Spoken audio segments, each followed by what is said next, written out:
Hi, this is Jeremy. This is my third little scenario to kind of prepare for a couple videos about the sound campaign. And in this one, I'm going to take, by the way, the same guy that was in the second scenario. The one who, let's say for the sake of argument, they didn't fire him. They just said, look, if you do that ever again to anyone that works here, follow them around and make noises in their ear with your phone, you're not going to have a job. Let's say it's the same guy. Maybe not too long after this incident, he gets invited over his childhood friend's house. These guys are buddies. They didn't go to college in the same place, but they went to high school together, and he knows this family so well, especially his buddy's mom. They really get along. They're really close. He's close with, his buddy's parents, his buddy's sister. And he gets invited over there maybe for dinner. They're watching a sporting event of some kind.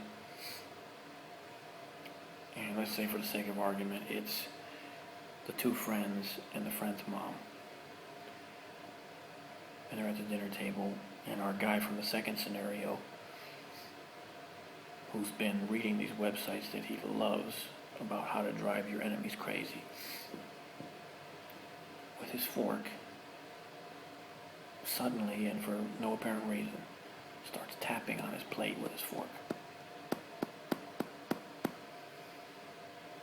Now, even after just a few seconds, both his friend and his friend's mom are really confused and startled by this, because it just seems to be coming out of nowhere. Now, because they know him so well, because they're so close to him, they're not just going to immediately say, stop that, what the hell are you doing? They're going to almost joke about it to see if they can kind of, get a feel for the situation as to why he's doing it. Maybe he's joking around, so maybe his buddy chimes in and taps too, hey, remember when we used to play the drums when we were kids? But it doesn't work. And our guy from the second scenario, just sitting there with a blank look on his face, keeps tapping the plate. Now, it's very interesting to note, by the way, that after only a few seconds of this seemingly harmless little noise, his buddy's mom is already very upset. This is behavior that she's never seen in him before. They tried to joke around just to figure out if, maybe this was a prank.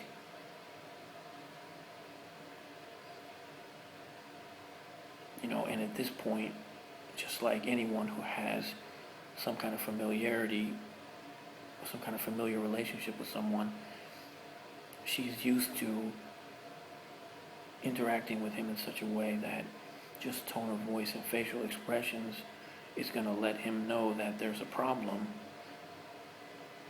And so, under normal circumstances, as soon as her facial expression shows that this is something that is bothering her and she doesn't like to hear it, people in her inner circle, such as her close family, her family's friends, maybe extended family, if they know, or if they realize in any way that what they're doing bothers her, they're going to stop out of respect for her, and because that's what you do when you have some kind of connection with someone. This is her son's childhood friend that she's known all throughout grade school, middle school, high school. And she's used to not even having to communicate so directly with him, and yet he keeps tapping on his plate. And it's amazing also to note that not only does this seemingly harmless little sound upset her so much, but when he keeps doing it, within a very short period of time, much less than a minute, their relationship as, friend's mom and her son's friend is already damaged. And this is very, very important to note.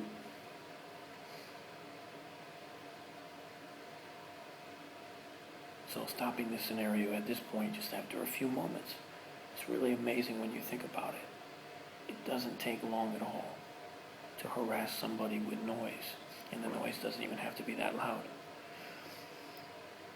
I want to, like in the other scenarios, I want to go and look at this lady and ask, okay, well, why does this bother her? There are so many sounds out there in the universe every day. You know, there's so many things that are much louder than a tapping noise on a plate. Why would that bother her so much? Well, first of all, maybe this is her house. And when you're in your house and somebody's doing something that you don't like or annoys you, you kind of have the right to say, hey, cut that out.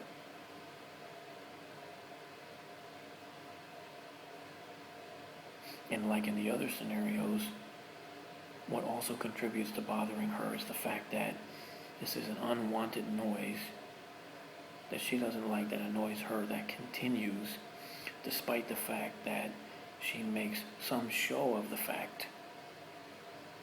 And especially it's going to be upsetting if it's someone that she knows personally over a long period of time, someone she's known personally over a long period of time. Well, at this point, you know, that's my 3 little scenarios that I'm going to have for now. And it's interesting to look back at them because you realize when you look at these 3 scenarios, you're looking at the essence of what the sound campaign in gang stalking does. It's unwanted noise that annoys you, bothers you, even if it's loud enough. It does more than that. It harasses, and as I described in my sleep deprivation videos, it tortures you as well. And what's really remarkable to note is the brevity of each scenario. How long do these scenarios actually last? The first one, only a minute, and the actual beeping of this lady lasted only a couple of seconds. And look how much it affected our guy in the convertible, and look how much it would affect a lot of normal people to have just someone, before the light's even green for a second, to just be all over you with that horn. That would affect a lot of people, even if they're more passive in their reaction. It's going to affect them. In the second scenario, how long did it take before the guy ended up in the manager's office, asked to explain himself for this really insane behavior, which doesn't belong in a workplace? And the third scenario is also pretty brief, because how long before, you know, the friend's mom is really, really upset and annoyed at this strange behavior that's annoying her? So in all 3 cases, you see how seriously people were affected. In the first, you had physiological effects because of the loud sound that just so unexpected, but also, very important to note, so aggressive, even cruel.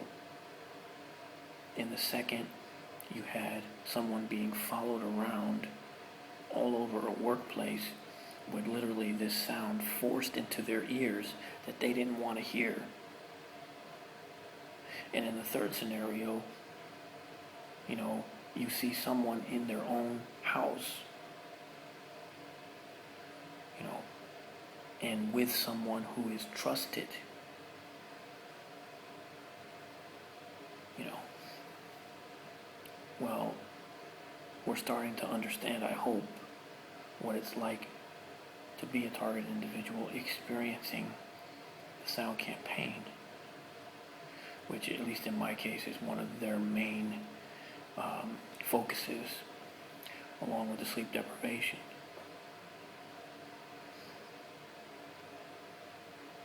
But what you have to understand is the sound campaign is not 3 seconds long, or 15 seconds long, or a minute long. And look at how affected those 3 people in those scenarios are. I'm fascinated by this.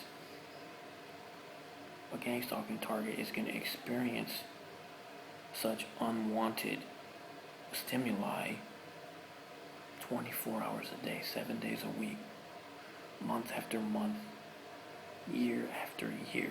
So you can imagine the effect that it has on people. So these scenarios, by the way, they don't even begin to show what it's like to be a target individual. We would have to go back and tweak them a little bit. You know, what if the lady in the first scenario was a targeted individual and